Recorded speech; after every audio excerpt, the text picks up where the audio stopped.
This week on Etalk, we take a look at the fit band craze, the guys talk No Shave November, we discuss recent elections, and I'll sit down with Humans of Elon creators Ben and Mercedes. All that and more coming up on Etalk.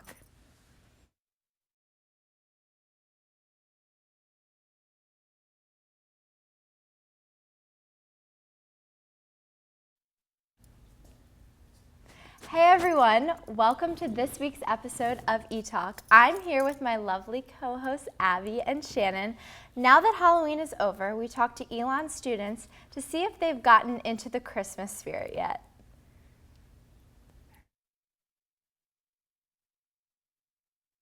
Hey Etalkers! It's November 8th and we're ready to ask Elon students if they've started listening to Christmas music or not. Have you started listening to Christmas music yet? Absolutely. As of today. Agreed. Oh yeah, Agreed. high five. Woo! Nice. All right, so have you started listening to Christmas music yet? No. Reason? I'm Jewish, so, Well, that explains it. Madison's Jewish too. I'm Jewish, but I've started listening to it. Sorry. Well, actually, that's not true because I'm in Ripcord and we sing Oh Holy Night, so I've been listening to that for like a couple months now. All right, Darius, have you started listening to Christmas music yet? Yes, actually, last night we were listening to a bad Mariah Carey record live version of All the Way for Christmas from last year. It was awesome. This one? So, have you guys started listening to Christmas music yet? I have. I love Christmas. It's my favorite holiday. I don't think that it ruins Thanksgiving. People always say it ruins Thanksgiving, but I mean, Thanksgiving isn't that important to me.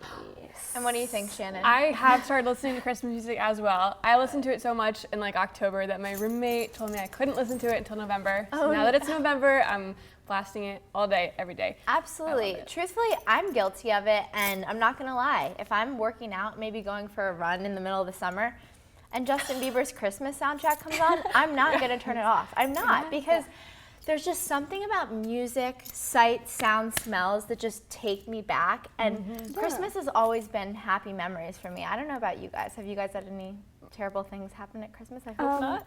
I mean, one time, me and my mom, I didn't want to be on the Christmas card because I have this weird thing against Christmas cards, and me and my mom got into it, like, a lot. And she was just You get like all dressed up? What do you do for a Christmas card? Yeah, we kind of dress up, we pose with our dogs, but there was this, it was last year, so it wasn't really a long time ago.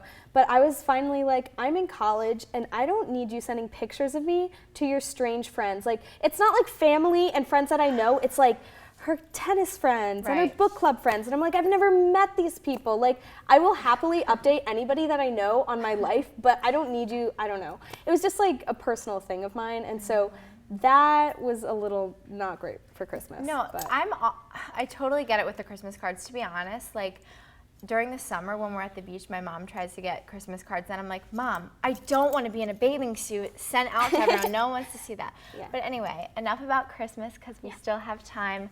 Speaking of seasons, TV seasons, The Bachelor has been announced, and I don't know if either of you watched Andy's season this summer. I just started watching The Bachelorette and The Bachelor the past few years, but they basically announced that Chris from Andy's season is going to be the new Bachelor. What do you guys think of that? I knew it. I called it. You did? I knew Chris was going to be the Bachelor. He was such a sweetheart on Andy's season from the beginning, just genuine, and I really think he wants to find love, which is not rare, but can be rare on The Bachelor. Show. So, for sure. Yeah, I'm really happy it's him. Good. I don't watch The Bachelor. I know nothing about The Bachelor. What's your view of it from an outsider who doesn't watch it?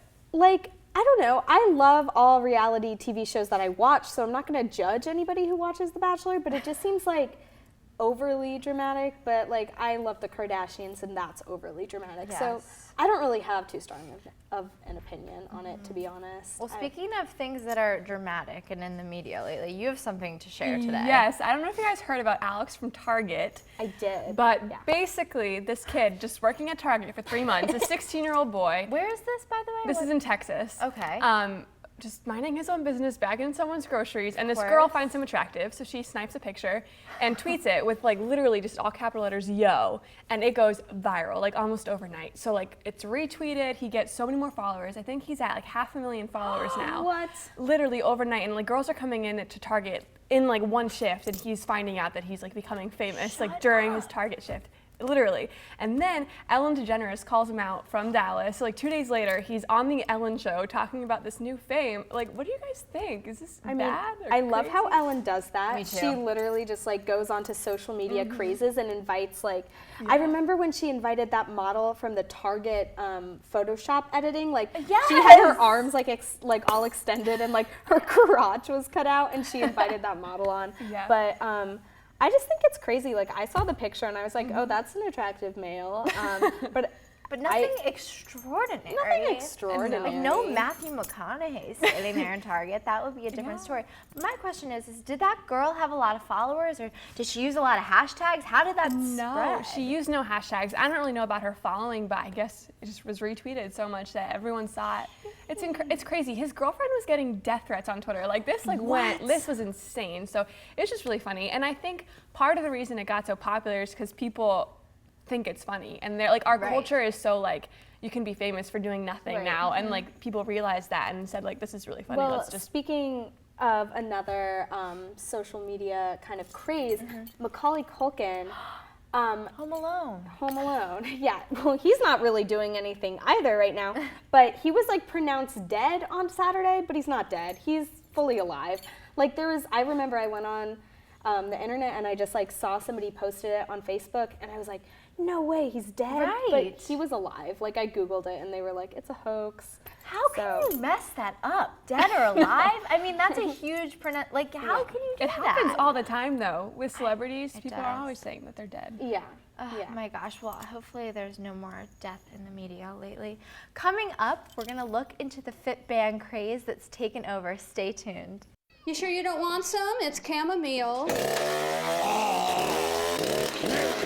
Listen, you are extremely terrifying. Just the scariest undead subhuman thing on TV, and I really mean that.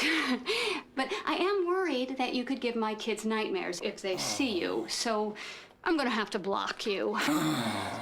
So that's it. Oh, and tell the zombies they're blocked too.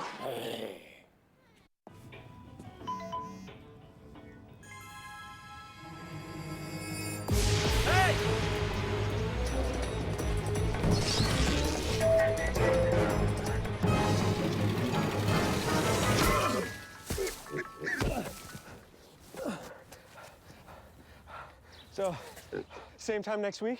Well, of course. Put away a few bucks, feel like $1 million. For free tips to help you save, go to Feed the Pig. Welcome back to everyone. So recently the fit band trend has exploded, and I'm here with some of our experts to talk about the different brands that are out there. So what exactly are we looking at today, ladies?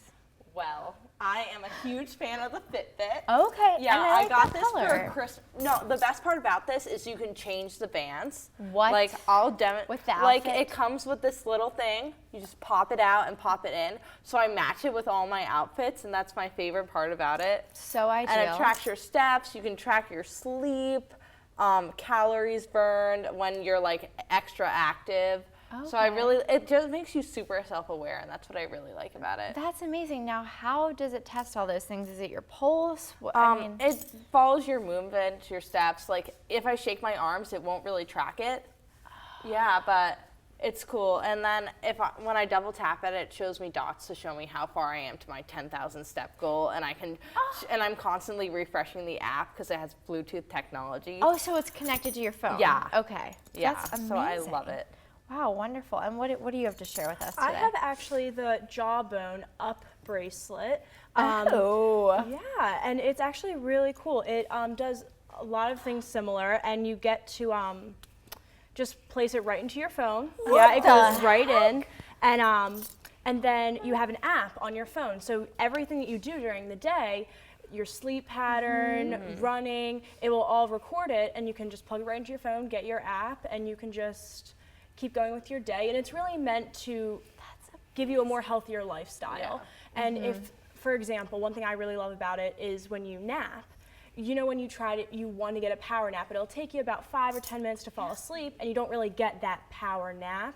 What it does is it will just track like your body, and so when you go to fall asleep, it will track how much like real sleep that you got. So then after 20 minutes of that, it will vibrate and wake you up, so you wake up feeling refreshed, and it's a great power nap. That is unbelievable, and it's crazy because I'm just looking at your wrists here, and it just looks like, you know, one of those things you get at a concert. Like they're just super a little stylish. Yeah, that's so cool and very that's comfortable. the best. Yeah, it doesn't feel like you're really wearing anything. I can wear it in the shower. I can wear it. Yeah. Oh, that's so cool. So I'm sure it would track calories when you swim as well. That's really neat. And what do you have to share with us? I don't have it on, but the Nike Fuel Band, which is basically the same as the other two, but it's Nike's version. So it's also water resistant. I don't know about your guys's, but that I know for me is a big thing, because if I am gonna wear something, I will either wear it all the time and never take it off, or I'll never put it back on. So that's really important. It looks slightly different, but it's got the small display screen, like the Fitbit, and it connects to Apple and Android phones, which I know for some people can be a deciding factor. Yeah, definitely. So I don't know if you guys know specifically, but what's the price range of all these? About $100? Yeah, $100, and then you can pay $15 for extra bands. And I know Tory Burch came out with her own Fitbit like band line, and she has like $30 for rubber ones, and then she has a $200 gold band, and it's so cute. But I know I'm never gonna get your eye on that one. I know, it's in my bag. And would you say yours is that much too? Yes, actually there's 3 different types, which I find very interesting, so it can be affordable for everyone. There's one that's a bit smaller that actually clips onto your body. That's around $50. Okay. And then this one is around $100, and there's another one which is sort of like the ultimate. It just gives you more applications and that sort of thing. That's around $150. Okay. So it's interesting how you can still do what you want, but according to your price range, which I really appreciate. See, now I'm a little bent out of shape because this past Christmas I got this watch, and it's bipolar, and it tells you how many calories, it tracks your heart rate, tells you the time, and I got it for the exercise classes that I teach because it's perfect to be able to look down. But really I was drawn to it because it's bright pink. But if I want to track my calories, it's not from my wrist. I have to put a band on, and I have to wet it, and that's how it checks my heart rate. So this is just so much better, so easy. And I'm the same way as you said. Like if I take something off, I'll forget to put it back on. So those are perfect. Now you guys have really felt that it's made you more healthy, more aware of yourself. I initially got it because I lived in Danley last year, and I was really curious. I was walking all the time, and I go to the gym too, so I was really curious to how many steps I hit, and it'd be like over 20,000 on a given day, which is like double my step goal. And it was just cool to see how much it makes you more self-aware, right? Which is I something definitely agree, and it's just seeing that on the screen, or I don't know how your devices display when you reach your goals. It just feels really good. Even it'll give you a little vibrate, and I'll be like, to my friend, he'll be like, oh my gosh, I just made my step goal. That is, announce that I made 10,000 steps today, guys. Yeah, I mean that's important though. It really is to be aware, especially when it comes to sleep. I'm really fascinated by sleep in college students because we do not get enough. I've talked to several different doctors, and they say we need 9 hours. 9 hours, guys. Can you believe that? But I love that wakes you up because I know there's different cycles of sleep. So to be able to control that, to manipulate that, to live a happier and healthier life, gosh, I'm just inspired right now. And I really love it actually because, I mean, me as well as everyone else, I used to use my iPhone. It would, that annoying alarm in the morning for your 8 a.m. at 7:30. It's terrible. It's a terrible way to wake up. It just gives you the slight vibrate. So when you wake up, you up? Yeah.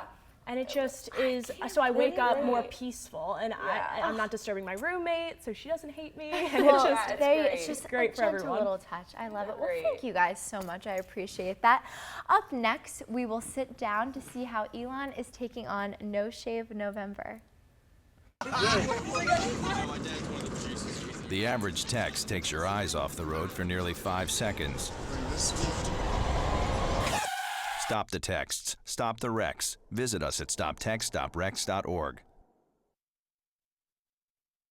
What's up, Etalkers? So it's November, and aside from overdosing on extra Halloween candy and making a Christmas list, November means No Shave November. So we're gonna go talk to some students about what they think of No Shave November. All right, so you have a very nice beard going on right now. Is that for No Shave November, or is this pre-existing? So I kind of cheated a little bit. I started growing my beard like October 25th. It's pretty precise. It's like an estimate. So I'm gonna keep it though. Okay. It makes it No Shave November, and the fact that I just don't want to shave it. Are you participating in No Shave November? I'm doing my best. It's kind of gross right now, but... All right, do you think you're going to be able to stick it out until the end? I don't think people want to see a beard that gross, so probably not. Are you participating in No Shave November? Oh, yeah. Are you participating in No Shave November? I tried to, but it was getting uncomfortable. So. Are you participating in No Shave November this year? As you can probably tell, I'm not. Is there any particular reason why? I can't really grow facial hair too well as I would hope, but... Are you participating in No Shave November? I am not. Is there any particular reason? I'm from Asian heritage, so facial hair is really not part of that whole gig. So beard or no beard on a guy? It depends. If it grows out enough that it's soft and not prickly, then beard all the way. As someone who can grow a beard, do you feel like anyone who can't grow as good as a beard of you is any less manly? No. If you could grow a really nice full beard, would you choose to? For sure, but I can't. Oh, absolutely. I would have no qualms with... Do you know what No Shave November is actually for? Yeah, it's to raise money for cancer, because people that have cancer normally can't keep their hair. And it raises money for that. It also raises awareness. I believe it's to raise awareness for cancer. Raising awareness for prostate cancer. Rich said it's actually for prostate cancer. It's for prostate cancer awareness, so... Well, me personally, I am participating in No Shave November at the moment. It's going pretty well right now, but it tends to get itchy real quick, so we'll see how that goes. One story I will tell about No Shave November, my dad is a businessman, so he's usually very clean-shaven, but his company actually did a profit-raising thing for No Shave November, so he had to grow out his mustache, and I've never seen him with facial hair before, and all of a sudden, by Thanksgiving, I come home and he has what looks like a caterpillar under his nose, so it was actually really impressive. Didn't know that he could do that. Well, it looks like whether people are participating or not, No Shave November is doing its job because Elon students seem pretty well informed on what it's really about.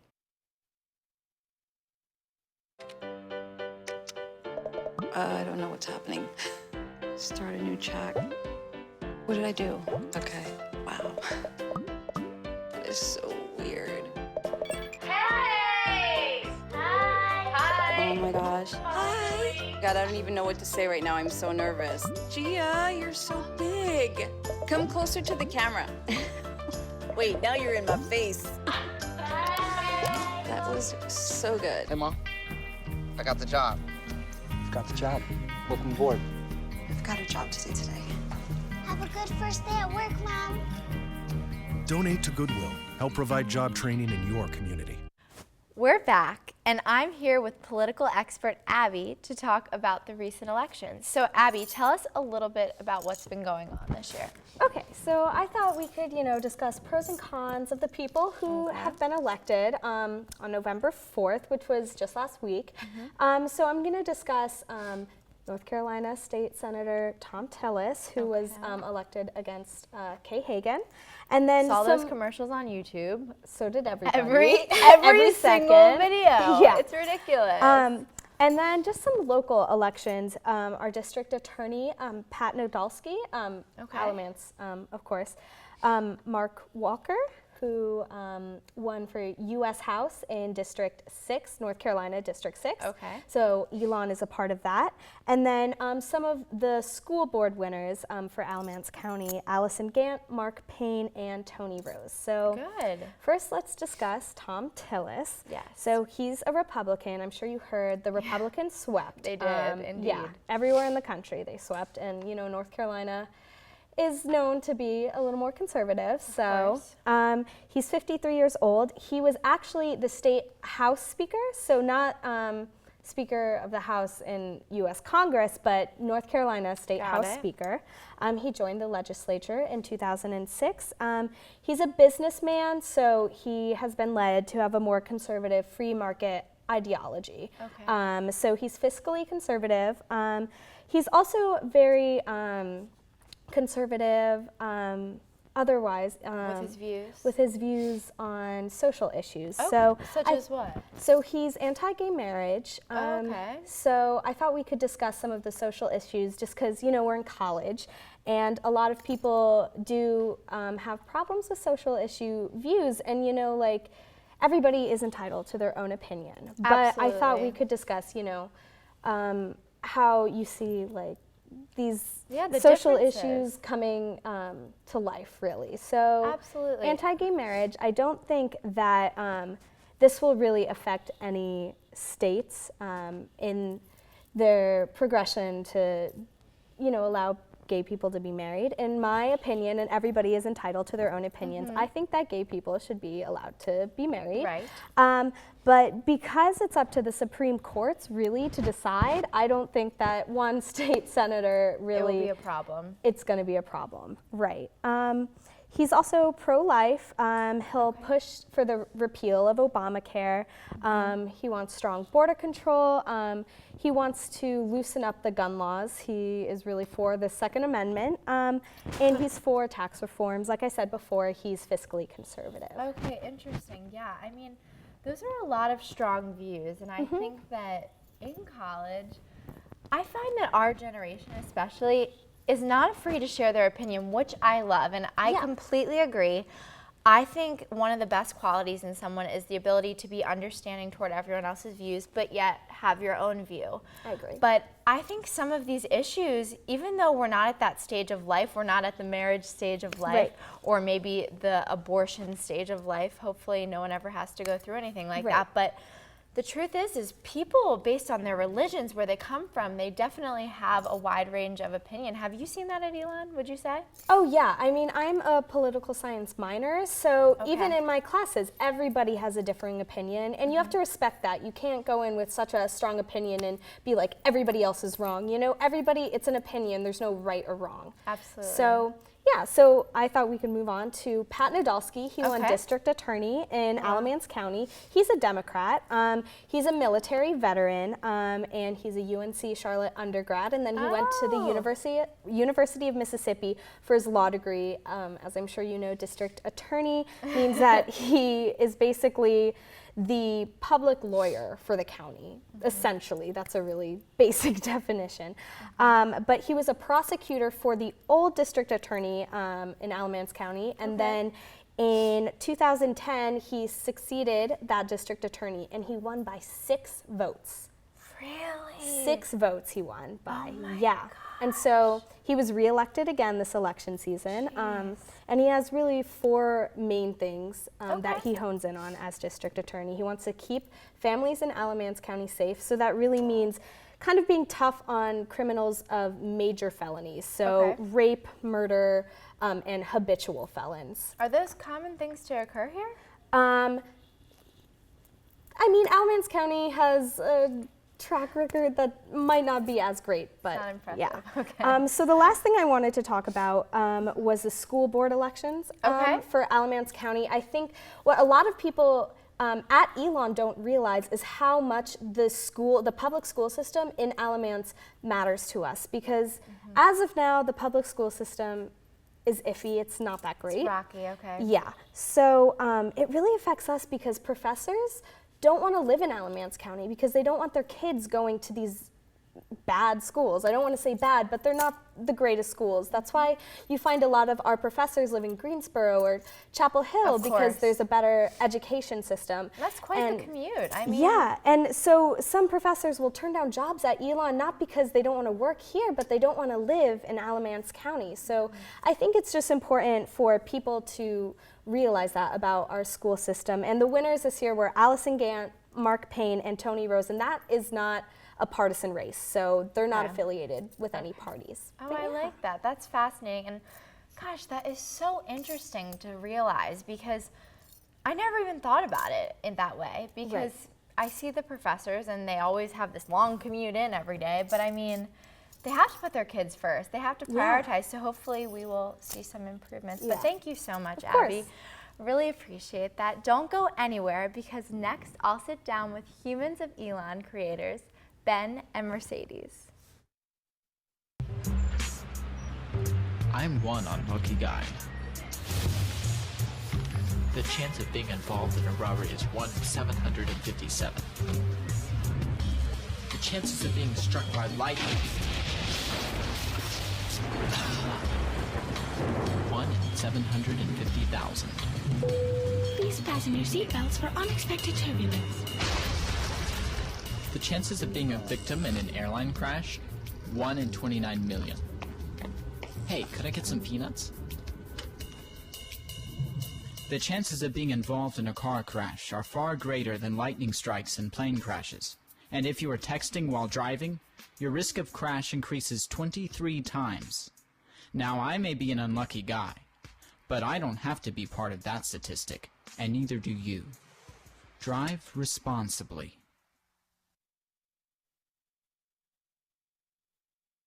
Back. I'm here with Ben and Mercedes from Humans of Elon. So guys, tell us a little bit about how you got started with this. Well, so Mercedes and I are both leadership fellows. Okay. And so we knew each other at the beginning of the school year, and we both kind of wanted to make some kind of impact on the campus. And so Mercedes is an outstanding photographer. And Wow, that's incredible. I'd love to see your yeah. work. That's great. So she's a photographer, and I'm a StratCom major, so I'm interested in PR, public relations. So we just combined the two, and thus came Humans of Elon. That is unbelievable. So how long has this been going on for? A little over a month. Okay. I mean, we've been working on it a little bit before, but we finally went public a little over in a month. Wow. So what year are both of you? We're freshmen. No, you're not. No, you're not. See, this is amazing. When people start out at Elon and they have a project like this, they will go so far. So what's been your favorite part about this experience? I mean, I know it's only been a month, but still, I'm sure a lot has come of it. I think my favorite part is it's forced me to go outside my comfort zone. Like approaching people, like I'm not the type of person to randomly talk to someone, but then when you get to do that, you get to meet people and you get to hear their story. So you get to like have a new friend, I guess. So that's my favorite part, I think, about it. Love that. And you? So I kind of just enjoy, like, you always walk by people on campus and you never actually know what's behind that facade, or behind that face that you see all the time. Yeah. And so you get to finally know a story, or a question that we'll ask, like, what's your pet peeve? And so you get to know them a little more. So do you guys meet? Do you have meetings? Like, what's the process behind all these creative minds? I love it. Yeah. Well, so we try to go out multiple times during the week. Okay. Different times. So like we'll go out like Tuesday during college coffee. Oh. Yeah, and then we smart. just go up and we kind of like just walk around, get to know people, talk to people, and then we'll bring it up and be like, oh, can we take a picture of you for the Humans of Elon page? And how many people have you had so far? Do you know? We've had a little over a dozen, I think. Yeah. Okay. Yeah. So we still want to get a lot more. We don't have that many, but you will. It's only time will tell. But have you found that going up to people, they're approachable, or do you think that some people kind of stray you away? Do they not want to share very much with you? People are definitely approachable, I would say. Yeah, I think now that people have heard of our project, they see like me with the camera and they see Ben and they kind of put two and two together, if that makes sense. So I think originally they were a little confused as to what we were doing, but now that people have heard about it, they're very eager to participate and help us out. Right. So what types of qualities are you taking from Humans of New York? What things have inspired you from that to translate here? Well, it's definitely the kind of like what I said before. It's like you see these people all the time, and there's, I mean, Elon is such a vast and diverse in the sense that people have come from different backgrounds and have stories to tell. So it's just that we kind of want to bring those to the surface. And Humans of New York definitely does that. You see pictures of different people, from kids to senior citizens, and we also take pictures of a variety of Elon's campus, whether it be lunch ladies like Miss Julie, and, awesome. to professors and stuff like that, to students even. That's wonderful. Have you guys found out anything extraordinary or crazy or scary from people? Have they opened up to you yet? I don't think we've had anything like that yet. It's a lot of. It will come. Yes, yeah. because we're still learning how to, like, quote unquote, interview people and how to ask the right questions. And some people aren't quite willing to open up, which is completely understandable too. So it's kind of a learning process. Definitely. Yeah, and we're just in it for, we've only been doing this for a little over a month, so we're still learning and everything and getting the lay of the land for how this project will work out. Exactly, but as freshmen, I mean, I remember, God, I don't even want to say this, 4 years ago, guys, I'm a senior now, and I just remember being intimidated by it all, but you guys, you want to get to the heart of it, the middle of it, and I just think that is so inspiring. So thank you guys for coming on the show today, and I look forward to seeing more. Thank you. That's all the time we have for today, but remember to like us on Facebook and follow us on Twitter. Until next time, this is Etalk.